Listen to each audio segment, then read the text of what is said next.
here for game one. Okie dokie. Kind of as we thought, the last one there left out of the group.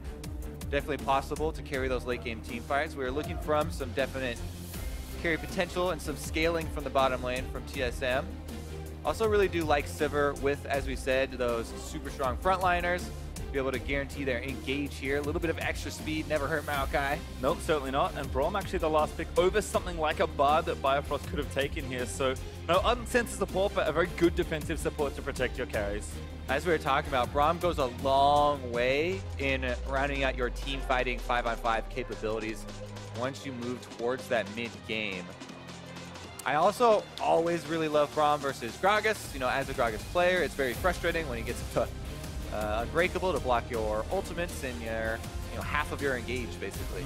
So solid drop for TSM, but last pick Sejuani actually, as Omar is willing to flex that Gragas and take Sejuani instead. So Darshan will have a tank in the top lane versus the Gnar. Could be tricky, but Gragas tends to hold his own in a lot of lanes, and Omar's going to play, I believe, a new jungler for himself. Hasn't played that many games, so isn't hugely surprising, but Sejuani's a pretty big departure. It is, and you do want to have, multiple melee champions on your team if you do have Sejuani, so you can get better use out of, her extra stuns with the passive. That's one of the best parts of the champion kit. They do have Gragas, in the top side, Darshan, so he's going to help out in the team fights and trying to proc those. Let's see if they can actually stun up multiple targets. Got to work your way through the front line, basically. Yeah, a ton of AoE though for CLG, and lots of lockdown as well between Sejuani, Gragas, and Asharis, plus Hook and Orianna ultimate. Like, lots of team fighting here for CLG. We've heard these two teams talk about it. Whenever they play, it's always one big team fight that happens, and CLG is set up well for it. That is the meta right now. Problems clearing without a leash. Sven going to take that one up. Yeah, no wards placed. Just require dodging from Huhi. Now there's no summoners on this Orianna. It's definitely a target for repeat ganks. We will see the replay. I was trying too hard. Anyways, there's the combination. They get it, so then you get multiple delays. Arcane smashes them back, and Huhi is forced to dodge out. Is able to do so with the Ghost, but as we said, now he's a prime target. Any more interesting plays from them. Here we go, though. 3 members. Can't ghost away from that. Dive incoming. Huhi gonna get stunned up forever. First blood over to Bjergsen. He pops the Ghost, but you actually don't get to move when there's 4 members of TSM diving the mid lane. Omar just has to watch from the jungle, and TSM do find that kill just before the flash comes up. And actually don't think it would have mattered even if his flash had been up, as look at the amount of pressure they bring. Haunter was roaming down. Bjergsen gets a great angle on the Talia wall. It's basically 0.5 seconds between the twisted advantage. So he feels pretty safe even when this sort of play happens. CLG collapsed into 3, but Sven gonna spot the buyer here as well. So a 3v3 gonna brew Bjergsen. No wall, but the stun already lands in as the exhaust follows after. Aphromoo gonna get locked up forever. Arrow's gonna hit it. Does actually tag the Maokai. Huhi here with the shockwave finds it. Kills Svenskar and Bjerg. He's gonna be able to get a kill back as Aphro dies, and Omar, he's low. Bifrost with the last tag's gonna get it. Doublelift also roams off, and it's a double kill actually for Talia. Bjergsen still trying to get out of there. Darshan stunned up, not gonna go down. Bifrost able to grab another kill, and it's only 6 alive for CLG. Oh my goodness, TSM get the 4-for-1, and mid-turret is short to follow. Big play there for TSM. CLG tried to throw everything in there, but it goes very red quadrant. But it's very risky for them to start this play. They're spread out right now. Ash Arrow could come from topside, but 6A would be far away as far as adding DPS, and Omar gonna get cut off early. Great wall from Bjergsen. Rift Tower goes over to TSM, and Omar books it out of the way. Haunter actually caught in transition. Arrow is gonna land in, the shot committed and does kill Haunter. Firefrost getting locked up as well, but the Maokai ultimate riding in. There's a great glacial fissure, but Huhi managed to grab a double. Bjergsen trying to play clean up as Sven and Doublelift outputting what they can. Darshan though gonna get away as Sven splashes after him. Bjergsen still chasing, trying to lock one down. Flactions gets Huhi, looks to knock Aphro back up, but he gets tagged back in by the Flay. Bjergsen though still going forward as Sven did take out Darshan. And an even trade at the end, but plus Rift Herald for TSM. TSM salvaged that team fight after Haunter gets changed CC down to 0.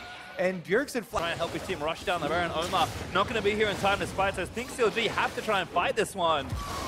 But they're going to look for a catch. Afro moves the target. Arrow goes wide. Sven flashes over, catches one attack. He's going to get stunned up with the Baron. Oh no, it's still exposed. Shockwave, CLG, they're going to take it. Gragas able to get there as Omar couldn't even smite. TSM maybe commit a little too much. They will catch Darshan, who took the Baron away, but even he's going to body slam out. Exhaust there after the flash from Bifrost, as Darshan will finally get called by Talia W, but That was a mistake from TSM. The entire team leaves the Baron pick to go chase Afro Moot, and they leave the Baron at 2,000 or so HP. CLG slip in to get it, and that might buy them some time in this game. Baron buff goes a long way in defending, you know, your inhibitor turrets. Their outers are definitely looking to fight. Since Karen goes all the way over, looking to get a big ultimate happening. Shockwave not bad, but Stixay getting wrapped up forever. Omar in the front line getting CC for days, and he goes down as frontline one full spent. Barely going to survive as he W's back on, but finally does to Hui. Stixay though, chasing, going to get slammed down by Honto. Look to be an ace. Darshan, the only one left, he's barely got out of the way. Bjergsen going to grab a triple kill. That was one short-lived window of hope for CLG as TSM put a stop to it very quickly. Another 4-for-1. They have their choice. They can, you know, go pick up the Drake. They can go get the mid inhibitor, and it looks like they'll say yes, all of the above. Yep, I think they can probably get both. We'll start here in mid lane though. It's Darshan, the lone defender for 15 seconds. Although Omar up in 5 now. Not going to be too much, certainly not enough to save this, and Haunter even popping down to the Drake, just to make sure TSM get everything. See if Haunter wins his 1v1. He'll get it, he's going to transform. Mega Gnar versus the Earth Drake. Who's the better Jaeger? Actually almost as big as the Drake. That's quite impressive. Well, there we go. Drake over and watch this team fight again.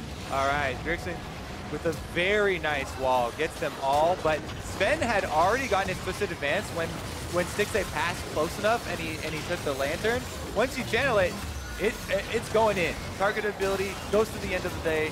Haunter's able to finish off Stixay. They completely dissect and destroy CLG through the jungle. And poor Darshan, I mean, couldn't help but be late to that one. Popped in, it's like, nope. Gonna be difficult for them to take it. Oh, TSM won it though. Ooh, Darshan, hiding in a rush. Oh, gonna get chased by Spen, who's now 1v4, but the wall's gonna cut everybody else off. Spen should be able to live as Hui gets popped back in. Darshan back in the front line, but damage everywhere. Double it, takes down Stixay. Everyone's mounting from CLG. Can't get through the wall just yet, but the flash forward there as Double gets that double kill.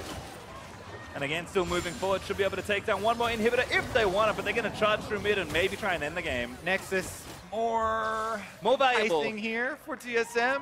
What an opening game to this series, though. That was all TSM. Yep, Carrie's dead for 25 seconds at least. Haunter scoops one in.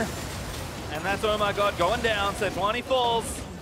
All right, makes it to the fountain. Call me a liar, but TSM still working on the prize here. Nexus start number 2, getting worked on. Stixay up in 10 seconds as CLG.